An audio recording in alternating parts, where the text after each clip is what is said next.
যারা আল্লাহর অলি তাদের অসংখ্য কারামত, কারামতে আউলিয়া হাক্কুন, আল্লাহর অলিদের কারামত সত্য। এরকম অসংখ্য কারামত গৌসুল আজম বাউভান্ডারী কেবলা আলমেরও আছে, আলহামদুলিল্লাহ বলেন। চট্টগ্রামের এক মৌলানা, উনি পরে খলিফা হয়েছেন, হজ করতে গেছে, তখন জাহাজে করে হজ করতে যেত। কাবা শরীফের সামনে নামাজ পড়ছে, সে যখন নামাজ পড়া অবস্থায় সালাম ফিরাইল, তার পাশে একজন খুব সুন্দর মানুষ দেখল, আরবের মানুষের মতো, ডান পাশে উনিও নামাজ পড়তেছে। তো সে মনে করছে আরবি লোক, আরবি কথা দিয়ে জিজ্ঞেস করলো, হুজুর আপনার নাম কি, আপনার বাড়ি কোথায়? আমরা এরকম দেখলে জিজ্ঞেস করি না? তখন উনি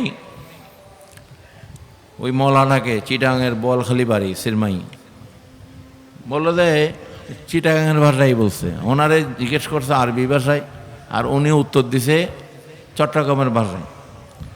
বাউভান্ডারী কেবলা আলমের মেয়ের নাম ছিল মাইমুনা। তো উনি এই মৌলানারে উত্তর দিছে চট্টগ্রামের ভাষা দিয়া, আরে মাইমুনার বাপ ডাকে। আপনারা মেয়ের নাম হইলে বলেন না আমি এর বাপ, তো আমাকে ময়মনার বাপ নামে ডাকে। মৌলানা জিজ্ঞেস করছে আরবিতে, মৌলানার উত্তর দিতেছে চিটাগাংয়ের ভাষায়। হ্যাঁ, মৌলানা তো বলছে আরে এই লোক তো চিটাগাংয়ের লোক, এই লোক তো চিটাগাংয়ের লোক, নিশ্চয় আমার সাথে জানাজা করে আসছে। হ্যাঁ, তো বলছে নামাজ, আরও নামাজ বাকি আছে, বাকি নামাজ পড়িয়া ওনার সাথে কথা বলা যাবে। তো উনিও দাঁড়াই গেছে, আবার যিনি পাশে ছিল উনিও নিয়ত বেঁধে কি নামাজে দাঁড়িয়ে গেছে।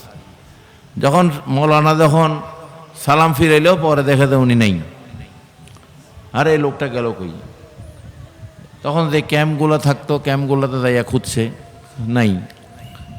বলে জাহাজে করে তো দেশে যাবেই, এখানে না খুঁজে পাইলেও জাহাজে করে দেশে যাইতে হবে, জাহাজ ছাড়াতে কোনো উপায় নাই। ঠিক আছে, জাহাজের সিঁড়িতে সবার আগে যাই আমি দাঁড়াই থাকবো, সিঁড়িতে যারা যারা উঠবে আমার সামনে পড়তে হবে। জাহাজের সমস্ত প্যাসেঞ্জার উঠে গেছে, এখন ওই লোকেরা তো আর দেখে না, কিরে লোকটা গেল কই? জাহাজও উঠলো না, কোনো জায়গায় নাই। মৌলানা পরে জাহাজ উঠে গেল, জাহাজ ছেড়ে দিতেছে। পরে সে চট্টগ্রাম আসার পরে যেহেতু চিটাগাংয়ের ভাষার কথা বলছে, চিটাগাংয়ের লোক, চিটাগাংয়ের যত দরবার, যত পীর ফকির আছে সবার কাছে গেছে। একটু শরীয়তের মৌলানা ছিল, মাইজভান্ডার একটু শরীয়ত মারফত, হ্যাঁ, সামা আহলে সামার দরবার, এইটার দিকে তার খেয়াল নাই। সে সব দরবারগুলোতে ঘুরছে টুরছে যাইয়া, সেই কক্সবাজার থেকে নিয়ে যত চট্টগ্রাম বেল্টের বিভাগের, সে পায় না। এই চেহারার লোক সে মিলাইতে পারে না, সব জায়গায় দেখে দেয় না এই চেহারার সাথে কারো চেহারা মিল নাই। পরে সে এক ওয়াজ মাহফিল করে একটা চায়ের দোকানে বসছে বাড়িতে যাওয়ার পথে, তখন 10ই মাঘ ওরস, হযরত কেবলার ওরসে কিছু আশেকান একটা গরু নিয়ে দরবারে আসতেছে। তো তারাও চায়ের দোকানে বসছে, একটু চা খাবে। তখন মৌলানা সাহেব জিজ্ঞেস করে তোমরা কই যাও গরু নিয়ে? আমরা মাইজভান্ডার শরীফ যাই, এখন হযরত আহমদুল্লাহ মাইজভান্ডার 10ই মাঘের ওরস। তো বলা যাচ্ছে ওখানে কি মাইমুনার বাপ নামে কোনো লোক আছে নাকি তোমাদের দরবারের পীর সাহেব? এই নামে কোনো লোক কি আছে ওখানে? তো ভক্তরা কি এই নাম চিনে? পীর সাহেবের বা হ্যাঁ হুজুরের মেয়ের নাম সব ভক্ত তো জানে না, বলে আমরা তো এই নাম শুনি নেই, নাম জানিও না। তবে হ্যাঁ, বাউভান্ডারী খুব সুন্দর, উনি এখন গদিনিসীন আছেন, বর্তমান দায়িত্বে আছেন, ওনার তত্ত্বাবধানেই ওরস শরীফ হচ্ছে। সুবহানাল্লাহ বলেন। বলো আমার কি তোমরা একটু লইয়া যাইবা তোমাদের লগে? আমি একটু আমি লোকটা পাইতেছি না খুঁজা। বা কিসের লোক, কথা এটা পরে কমু, আগে আমার একটু নিয়ে দাও। তো তারাও একটা মৌলানা যখন আগ্রহ প্রকাশ করছে, তারাও খুব তারে ইস্তেকবাল করিয়া তারে খুব আদর যত্ন করে দরবারে আনছে। তো বাবা ভান্ডারী কেবলা আলম যেখানে হুজরাত শরীফ আছে সেখানে তখন হুজরাত শরীফে বসা, কিন্তু উনি বেশিরভাগ সময় এরকম চাদর দিয়া উনি এরকম মুখ ঢাকে রাখতেন বেশিরভাগ সময়। যখনই উনি হ্যাঁ যখন উনি কথাবার্তা বন্ধ করে দিয়েছে, কথাবার্তা জবান খুব ইশারায় কথা বলতো বা হঠাৎ করে কথা বলতো। উনি তো প্রথম জমানায় উনি মাদ্রাসায় পড়ছেন, উনি বহদ্দার বাড়ি মসজিদে কিছু ইমামতি করছেন, উনি ওয়াজ নসিহত করছেন। কিন্তু একটা সময় যখন 12 বছর উনি পাহাড়ে জঙ্গলে উনি রিয়াজত করেছেন, সাধনা করেছেন, সেই জঙ্গলগুলো এখনও আছে, গুহাগুলা অনেকেই যান আপনারা সেখানে দেখার জন্য, জিয়ারতের জন্য, যেখানে এখনও সাধারণ মানুষ উঠতে অনেক কষ্ট হয় সেই গুহাগুলোতে। নবী রসুল আউলিয়া কেরামরা এই গুহাগুলাতেই আল্লাহ পাক তাদেরকে রিয়াজত সাধনার জন্য দিয়েছে। যেভাবে আমার নবীকে হেরা গুহা, এখনও হেরা পর্বতে উঠার চিন্তা করলেও অনেক মানুষ দরবার চিন্তা করে উঠতে পারবে কিনা। ওই সময় আল্লাহ রসুল উঠে যেতেন, ক্ষমতাকার আল্লাহ উঠাই দিতেন।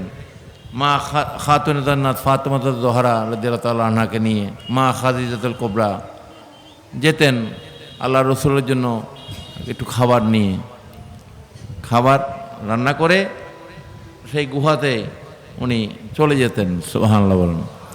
তেমনি গাউসুল আজম শাহ গোলামুর রহমান বাবা ভান্ডারী কেবলা আলম 12 বছর পাহাড়ের মধ্যে উনি কাটিয়েছেন। সুবহানাল্লাহ বলেন।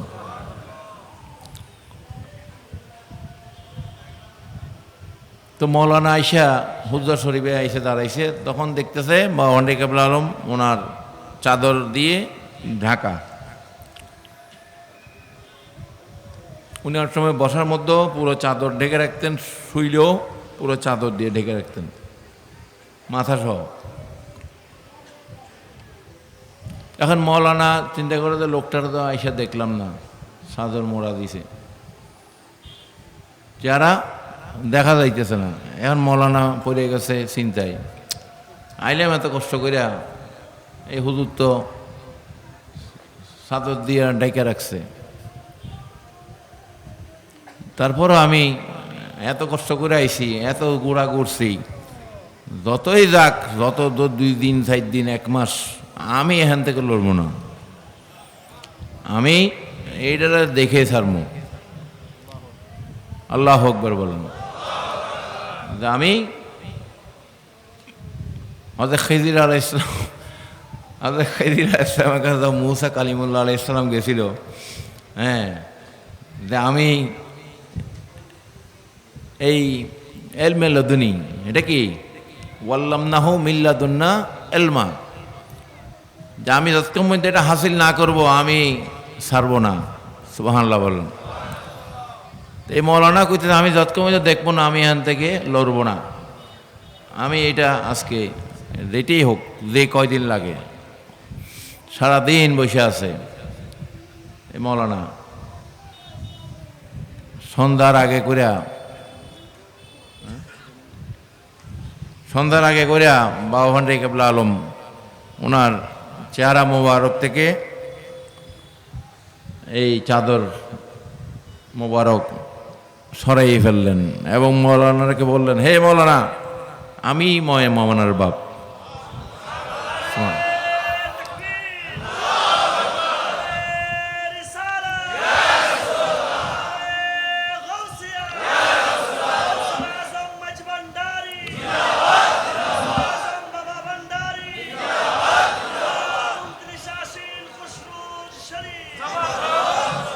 তো এই মৌলানা তো বেহুশ হইয়া সেখানেই, এই চেহারা দেখা সে মূর্ছা গেছে, বেহুশ হইয়া পড়ে গেছে, তার হোশ নাই।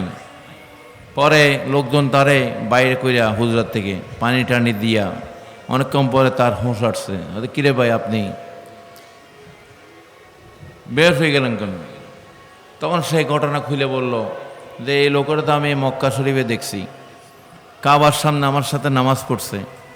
তো উনি গতবার কি হজ করতে গেছিল? তো আশেকানরা বলে না, উনি তো হজে যায়নি, উনি হজে যায়নি, উনি এখানেই ছিল। তো তখন সেই ঘটনাটা খুলে বলল যে আমি তো এই অবস্থা। তখন সে হযরত বাবাভান্ডি কাবলা আলমের হাতে বায়াত নিয়ে এই তরিকার প্রচার প্রসার, তরিকার খেলাফত নিয়েছে, আজীবন এই তরিকার খেদমতে তার গোলামি করে গেছে। আলহামদুলিল্লাহ বলেন। তো এরকম যারা আল্লাহর ওলি তাদের অসংখ্য কারামত, কারামতে আউলিয়া হাক্কুন, আল্লাহর ওলিদের কারামত সত্য।